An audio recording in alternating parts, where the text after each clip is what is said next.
Good afternoon. My name is Victoria Jeffries, and I am the facilitator for this information session. We have Chris from University of Pittsburgh that will be presenting today. Just wanted to let you all know that you do not have any video or chat and microphone ability today, but you will be able to present your questions through the Q&A feature that's at the bottom of your screen. So go ahead and type those in as Chris is presenting and those questions come to mind, and he'll get to those for you. If for some reason you have to leave the session or something goes wrong, there will be a recording that's available after all of this portion of the virtual college exploration is over, and I will turn it over to Chris. Stop sharing my screen so he can take over and enjoy. Thank you very much. Thanks. Hi, everyone. I appreciate you, Kate, taking some time out of your day today to come listen about Pitt. Just give me 1 second. I'll go ahead and share my screen. We can get started.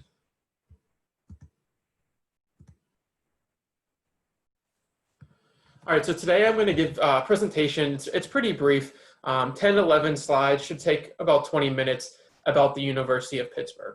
I know this session is 45 minutes long. I definitely want to make sure that I'm not presenting that whole time. So more than enough time to leave questions and answers at the end. As she mentioned in the beginning, please feel free just to drop any questions that you have throughout in that Q&A feature. And then at the end, we'll go through as many as we can, hopefully get all of them answered. So again, while I'm talking, have questions, just drop them in and we'll get to them at the end and answer as many as I can.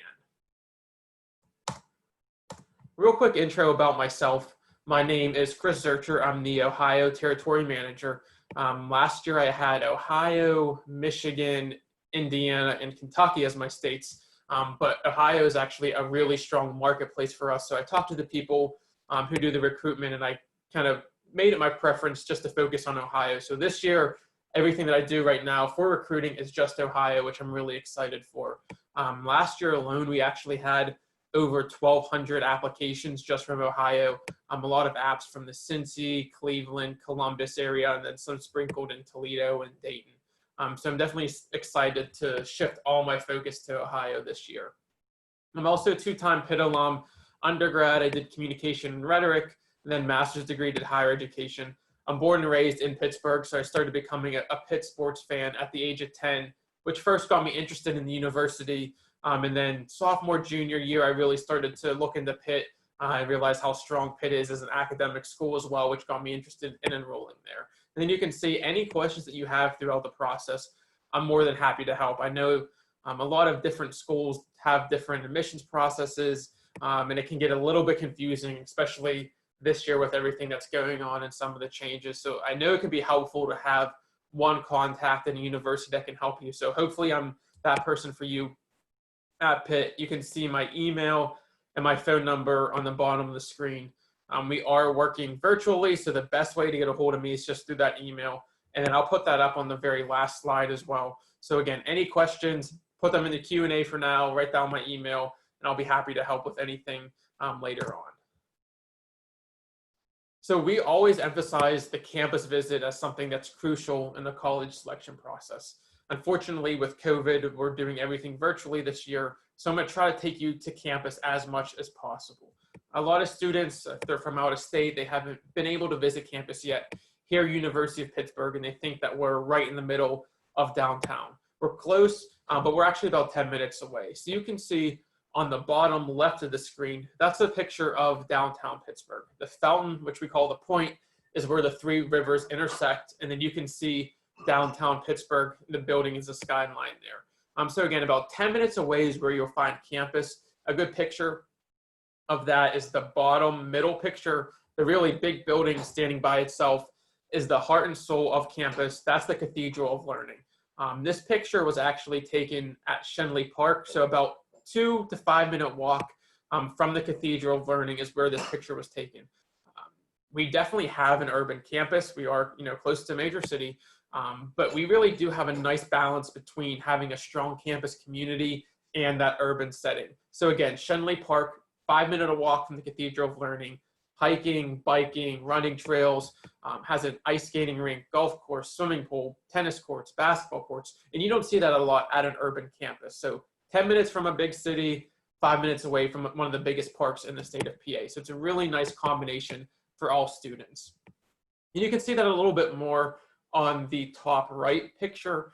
So the blue and gold Panther head is our class picture from last year from the incoming class. The building to the left of that is where the men's and women's basketball teams play, and there's a student-only gym facility in there as well. In the background, the skyline is downtown Pittsburgh. So it kind of helps place the two in the same picture a little bit. The bottom right, so we encourage you to explore campus. We encourage you to explore outside of campus in the city, and we encourage you to explore the world when possible. So again, unfortunately, there's no study abroad opportunities this semester, but hopefully for any juniors, seniors, sophomores who are interested in Pitt, you can do something like This is Pitt in Switzerland, which you see a picture of. And then the last thing on the slide, the top left, is our Panther Pit. That's our football student group, one of 400 different student organizations on campus. So you can see the Pitt fans cheering there. I know with Ohio, there's a lot of Ohio State fans, there's a lot of MAC fans. So right now they're not playing football. So if you're looking for a school to jump on the bandwagon, Pitt won 55-0 over the weekend. Now we're ranked in the top 25. So feel free to jump on that Pitt Panther bandwagon until your schools come back for football, maybe if they do in a few months or so. All right, so moving into the academics. At Pitt, if you're a freshman or coming into as a freshman, you apply to one of these 5 first-year entry schools. So all students applying to Pitt out of high school will at least begin in one of these 5 programs: Arts and Sciences, Business, Swanson School of Engineering, School of Computing and Information, and School of Nursing. And you can see some examples of the students there. When you apply to Pitt, though, we, again, review you for one of these 5 programs, not a specific major.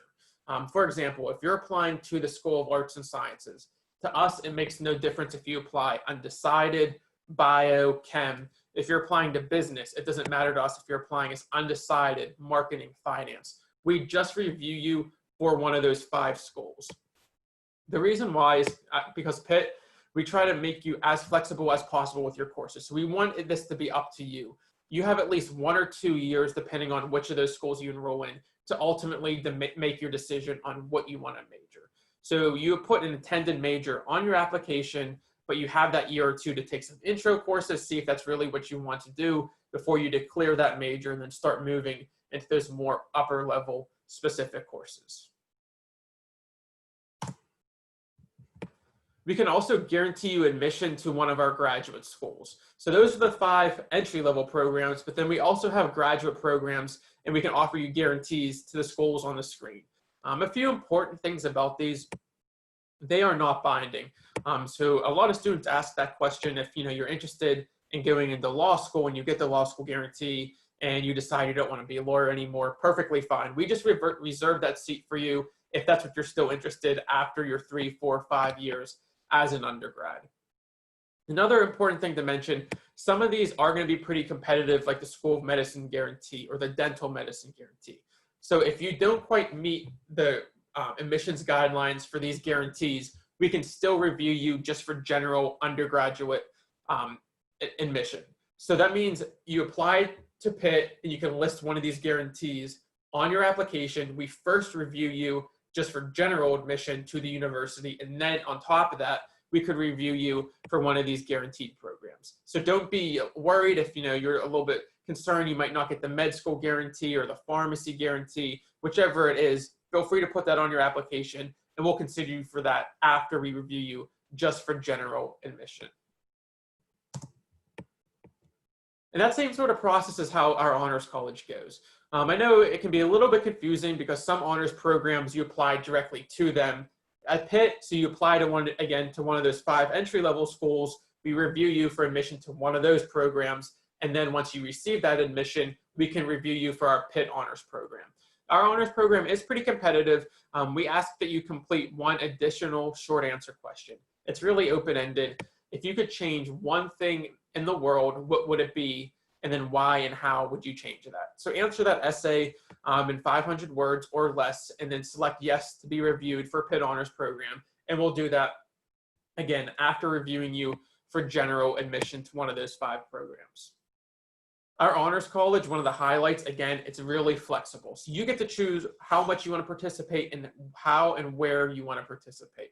So an example of this, in order to graduate with an honors designation on your transcript, you have to have 24 credits. But how you come across these credits really depends on what you're interested in. So you can take courses, you can select which courses you want to take, you could do a thesis, a field study, a study abroad, you can do some programs through the honors college. So you do have a lot of flexibility. You create your own path in the Pitt Honors program. And you can see on the right-hand side, we're one of the only schools in the country that offers a Bachelor's of Philosophy degree. So this degree, you'll again still earn a degree through one of your 5 entry-level programs, but then it's a master's level thesis on top of your degree. So it's just a way to kind of get that graduate school level of work as an undergraduate student. That was a quick overview of things that we offer inside the classroom. Now I want to tell you about some of the learning opportunities that are outside the classroom. And this one you can see on the screen is very, very recent.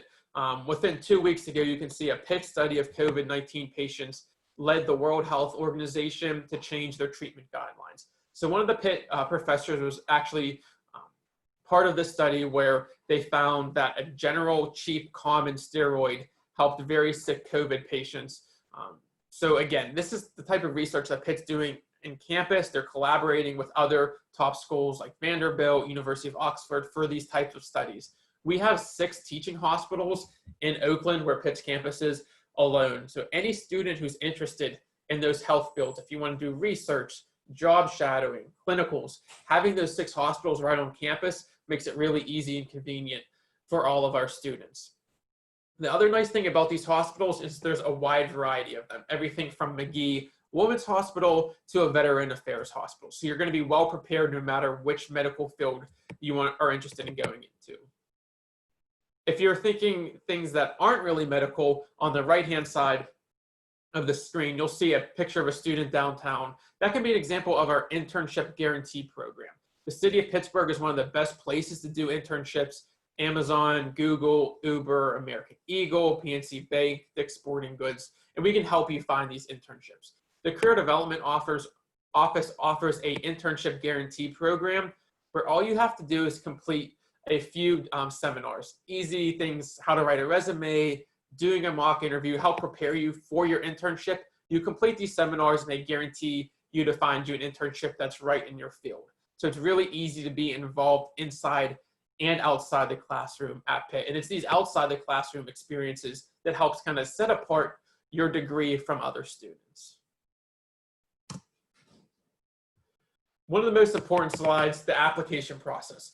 For any senior who's interested in Pitt, this is definitely timely, but again, any sophomore, juniors, it's definitely helpful to figure out exactly how each school does their application process. We do ask that you respond to 2 of the following short answer questions. You can see on the right-hand side, the short answer questions, we publish them online as well. A few tips for the short answer questions. Last year alone, we received over 32,000 applications, and nearly all those applications are going to answer 2 of those short answer questions. So as an admissions committee, we are reading a lot of these essays. So think about something that makes you unique, a skill, a trait, an interest that you have than someone else might not. What could you bring to the Pitt campus to help you set apart from the cohort? So think about that when writing these short answer questions and essays, because it will really help you in the admissions process and potentially for a scholarship. On the left-hand side, you can see 5 of the things to keep in mind. We talked about a couple of these already. 3 ways to apply if you're interested in applying to Pitt: the Common App, the Coalition app, or our own application. You can choose either of those ways. We have no preference, whichever is easiest for you.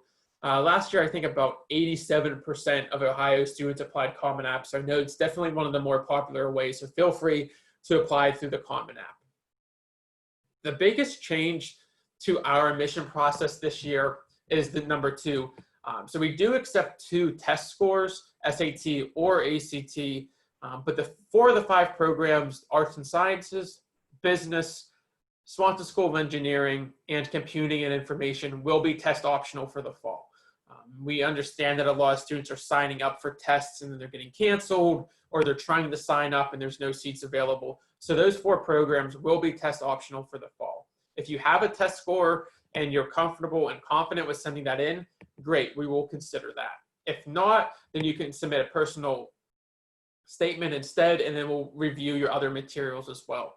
Any student's going to be eligible for those guarantees, for scholarships, for Pitt Honors, no matter if you submit a test score or not. So just consider that when reviewing them. We practice rolling admissions at Pitt, so there's no early action, there's no early deadline, there's no early decision. We do have a few key dates to keep in mind, like December 15th is the scholarship application. So any student who applies to Pitt, there's nothing else you have to do. There's no additional essays or short answer questions other than what we use for general admission. Just submit your application, everything that's required by December 15th, and we're going to automatically consider you for scholarships. The big thing which you'll see on the screen, apply early. So scholarship review begins in October. I'm actually one of the people in our office who helps review students for merit-based scholarships. So I see firsthand every single year how much of a benefit it is to applying early. Not only just for general admission, but for scholarships. You have until May 1st to make your decision, so there's no downside to applying early. Out-of-state scholarships start at $5,000 a year. They're good for up to 4 years, and they work their way up based on your application. 5, 10, 15, 20, 25. So if you're maybe in between a 5 and a 10, or 10 or 15, or maybe no scholarship and a 5, applying early can be that boost. We're a lot more lenient early on because we have our full budget. So if maybe your test score is a little bit lower than we normally give money out to, or maybe your curriculum's a little bit lighter than some of your classmates, applying early could be the best way to get a scholarship. Again, if you receive a scholarship, they are renewable for up to 4 years. So apply early for admission for the best chance of scholarships.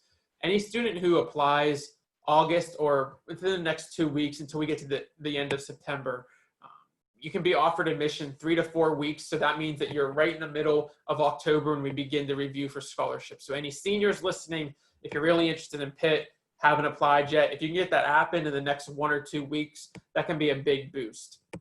Like I said, a lot of students are applying with the Common App. So if you're applying Common App schools that have November 1st deadlines, a lot of students wait until October 31st, November 1st to submit the application to Pitt.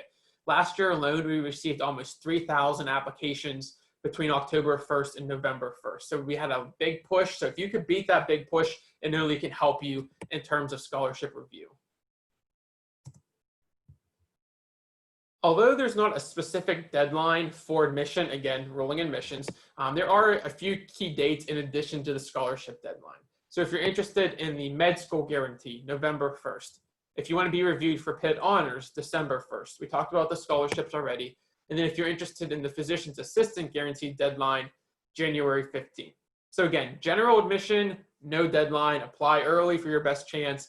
But if you are interested in any of these fields, just keep notice that those do have specific deadlines. Specifically for Pitt Honors, if you apply and answer the essay by December 1st, you'll be notified no later than February 1st regarding your Pitt Honors decision. So I know that was a lot of information over the 20 minutes about inside the classroom stuff, outside the classroom stuff. So I want to finish up the presentation today on why Pitt. As I mentioned, we received 1,200 applications alone just from the state of Ohio last year. A lot of those students are admitted because they're strong academically. There's a lot of good public and private schools in the state of Ohio. But we understand you have a lot of good choices for college as well in Ohio. So what makes Pitt unique and different than some of the schools that you may be looking at as an Ohio student? The top thing, we're the #1 public college in the entire Northeast. That ranking was this year by the Wall Street Journal, Times Higher Education. One of the 50 most innovative universities in the world. And we talked about the research already, the cutting edge research that happens right on campus. So a lot of innovation going on in Oakland. 100 majors, minors, and certificates to study. Pitt has about 19,000 full-time undergraduate students. So we are a mid to large size university. But you'll see we still have a 14-to-1 student to faculty ratio. So that means class sizes are very manageable, and we have just as many faculty members almost as we do students. So those faculty members are not only teaching courses, they're doing research, as we talked about. All professors have mandatory office hours. So that's anywhere from about 3 to 6 hours a week where professors are guaranteed to be in their office. If you have questions about homework, tests, quizzes, if you're interested in grad school, a lot of grad schools require letters of recommendation from faculty members. So this is a really nice way to get additional help if you need it, or just to get to know your faculty members a little bit better to see what type of research that they might be doing. Over 400 student organizations on campus. So again, some of them sports, some of them academic related, social related, a lot of different interests. If there's something that we're missing, all you have to do is find nine other students with the same interest, and then you would be able to create your own group. We talked about the 6 hospitals around campus. Campus is located in the neighborhood of Oakland. That's one of 90 neighborhoods in the city of Pittsburgh. On one side of us is Carnegie Mellon University. On the other side of us is Carlow University. So Pitt is actually surrounded by 2 other universities, which makes it a really nice place to live for our students. All Pitt students with your Pitt ID can ride the Port Authority buses fare free. So you can be downtown on a bus for free in 10 minutes for internships, shopping, dining, professional sports, whatever it might be. 17 Division I men's and women's athletics. And then we also have club level sports, which are similar to like D2, D3 level, and then intramural sports as well. And then most importantly, one of my favorite stats, probably my favorite thing about everything that we talked about today, and it wraps it up and summarizes it really well. Pitt has a 93% retention rate. That means 93% of first-year students who enroll at Pitt come back for their second year. To understand, just how strong that is, the national average of students is only 83%. So we're 10% higher retention rate than the national average. That's because we're recruiting students like yourself who are interested in Pitt. They're doing virtual tours now, virtual sessions. They're coming to campus. They're getting ingrained in the Pitt community. I know a question that I get a lot from Ohio students is how many students live on campus? 96% of first-year students live on campus. So it's not a commuting school. It's not one of those schools that people are going home on the weekend because of how much there is to do, not only on campus, but in the city and the surrounding area. So explore campus, explore the surrounding neighborhoods. All the neighborhoods have different little niches like Little Italy, Lawrenceville, which is really up and coming. The Strip District has all kinds of shops and restaurants. So again, a lot to do on campus. 96% first-year students live on campus, and this all ties in to that 93% retention rate. So come to campus. They'll be strong academically. There's a lot of resources for you. Get involved inside and outside the classroom, and that's one of the big reasons why we have that 93% retention rate. So that was a quick overview of Pitt, everything that we have academically, some stuff outside the classroom, an overview of the application process. Again, make sure I put my email on this last slide as well. So if you do have any questions throughout the process, again, I'm going to go through and answer questions now. So feel free to put those in the Q&A, and I'll get to them in a second. But if you think of anything later tonight, over the weekend, whatever it might be, C as in Chris, V as in Victor, Z as in zebra, and then the number 1 at pitt.edu. So again, I am the Ohio Territory Manager, so I'm definitely happy to be any kind of contact point. And I'm definitely interested in willing to advocate for Ohio students, whether it's for admission, whether it's for scholarships. Again, I am one of the people who helps assign the scholarships in our office, so I'm more than happy to help to advocate for students. I understand that as an out-of-state student, it is going to be a little bit pricier to come to Pitt than it would some of the in-state schools. So anything that we can do to help, if you're admitted, to get you to campus, definitely happy to advocate for you.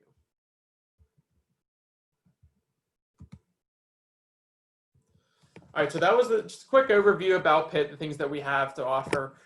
So I'll go ahead and answer any questions that you have. So again, feel free just to put any questions that you have in the Q&A, and I can work through those. One of the questions that we have, the first one is about virtual visits. So as of now, yes, all the visits that we have are virtual. So if you go to our Pitt admissions website, you can sign up for virtual visits, do virtual tours, see inside residence halls, see campus, hear directly from some of those 5 entry-level programs. So yeah, because of everything that's going on, all tours right now are virtual. We're hoping to be able to offer in-person tours some point this year, but with how fluid everything is with COVID, how the situation's changing. We have to make sure that we can guarantee the health and safety for our visitors, our staff, the students, the Pitt community. So yes, right now everything's virtual, but we are hoping to offer them as soon as it's safe and we can get those back on the campus again. Applications, so there is a $55 application fee. If that's any type of issue for students, we can waive them for financial hardships, and we do waive them for visits as well. So if you do a virtual visit, or if something's going on, we can waive those. And any student who's interested in applying, typically students are going to be in their senior year. So they'll be in 12th grade, apply throughout their senior year. If you did graduate high school, you can apply as a transfer student as well.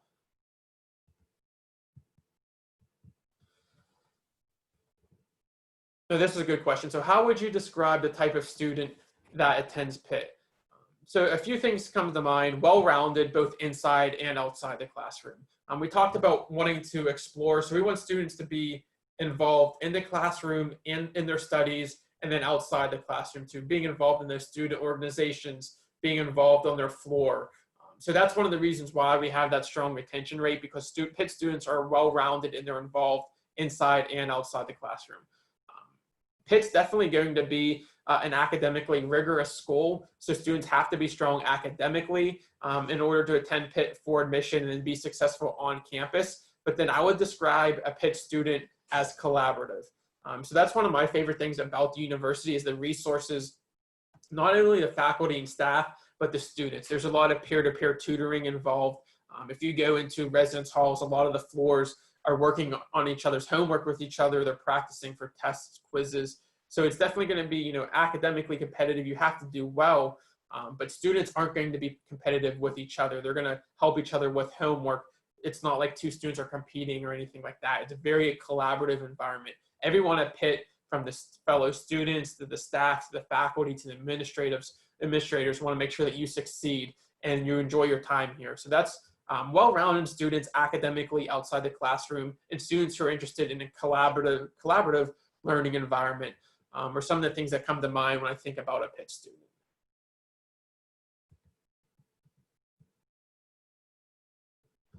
We received a question about the Bridges program.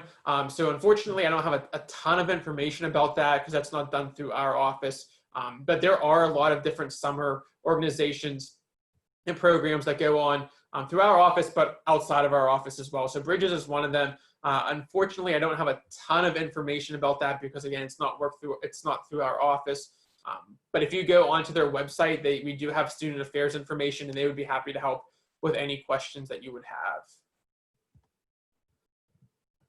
Some of my personal favorite things about Pitt, definitely the Pitt sports. So that's kind of what first got me interested in the university growing up in Pittsburgh.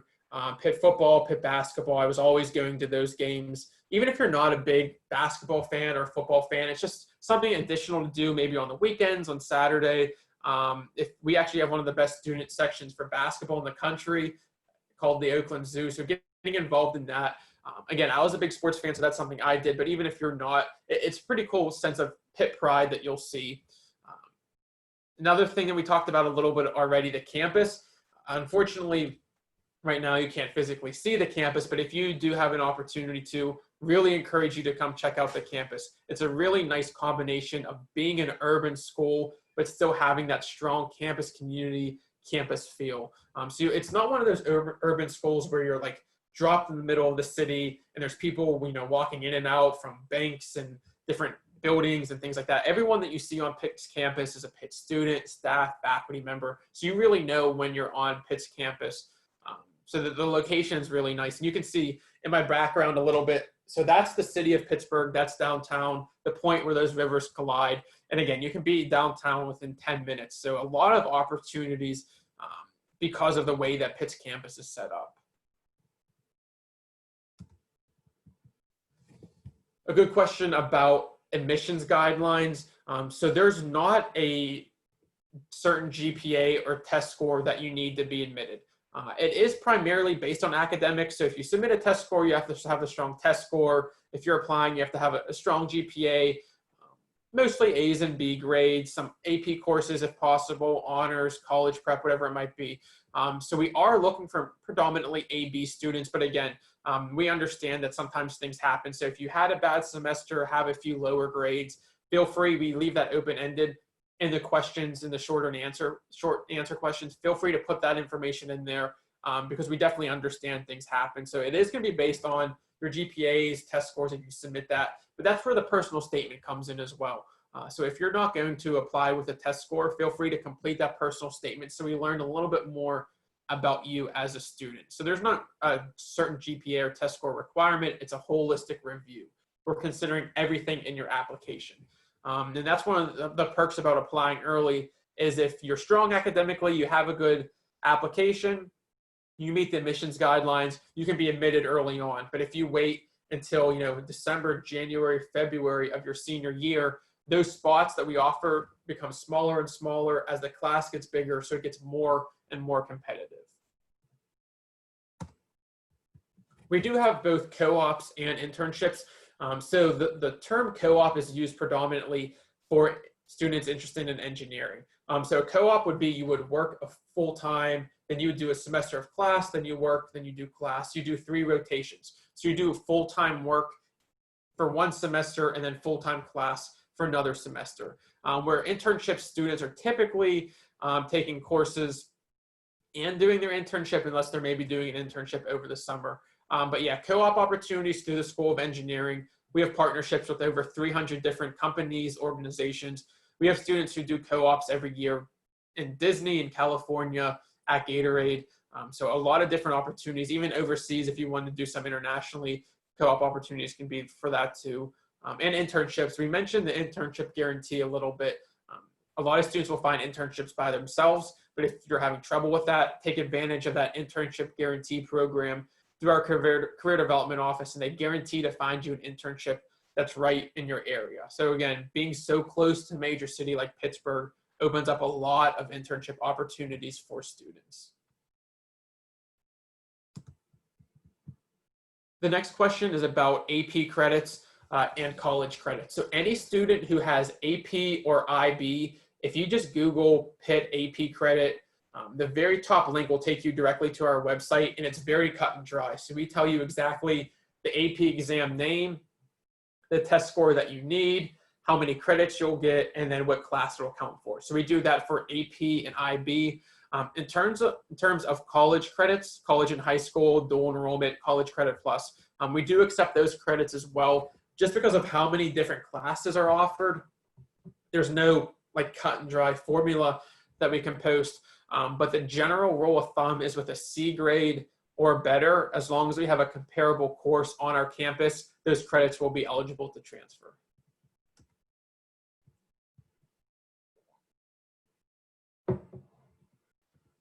Someone asked how I'm doing. I'm doing good. I appreciate everyone taking the time today. A lot of good questions so far, so it's always nice to see interested Ohio students, especially working from home. I know a lot of students are taking classes virtually. Some of your days can get a little repetitive. Some of our working days can get a little bit repetitive. So it's nice to be able to have an opportunity to interact with Ohio students and hear some of the questions that you have.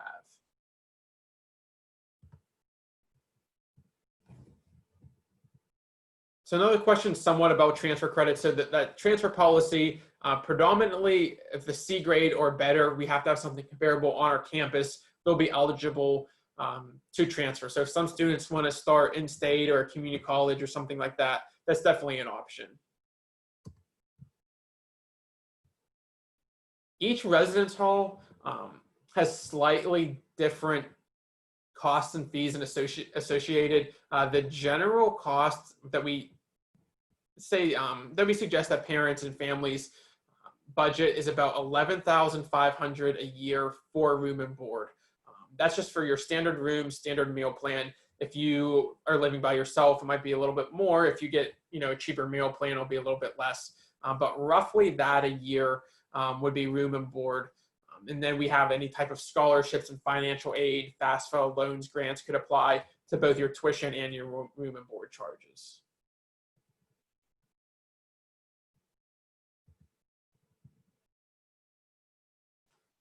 What type of influence does student government have on campus? Our student government's one of the largest student groups that we have on campus, especially in times like this. We really encourage students to voice their concerns. They have meetings with our board of trustees and the chancellors, so they are able to meet with some high-level Pitt administrators, which is really nice. And they do take the student government's suggestions very seriously. So it's nice to have top-level administrators be able to meet with student governments to hear their opinions from them directly. So that's something that I know Pitt's really proud of, is the student voices that we have on campus and being able to lead their other students in times where, where students need to be led. And then another question about the costs. So similar to how all the residence halls have different costs, those 5 entry-level programs will all be different tuition fees as well. So we do publish them online. Again, if you just go to our website, we list how much it would cost for a full year. If you're looking to do additional like medical degrees or things like that, graduate school would have separate rates. So we have our undergraduate tuition rates and then our graduate tuition rates. So that's all going to be listed separately. We only do undergraduate admissions. So those are the main numbers for those 4 years.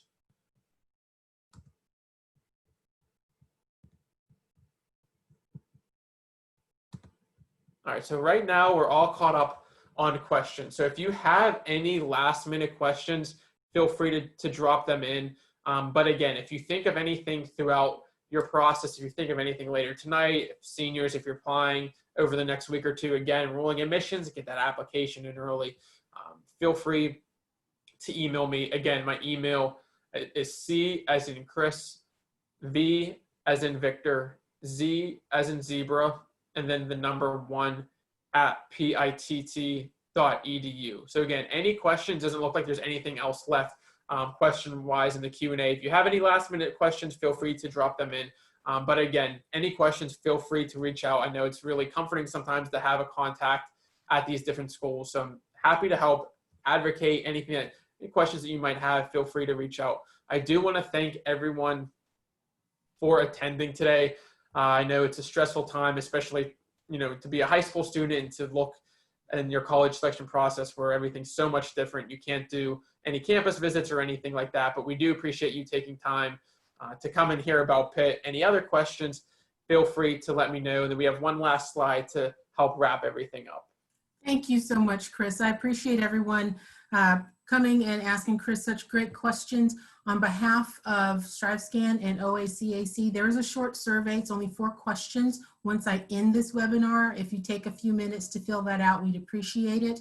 And then there are more sessions that will run for the next couple of weeks. So go to oacac.org and pick up some new information. Some are individual schools, some will be discussion panels on specific topics. So check those out. And then any session that you don't sign up for or that you may have to miss part of it, they all will be available on demand at our website at oacac.org.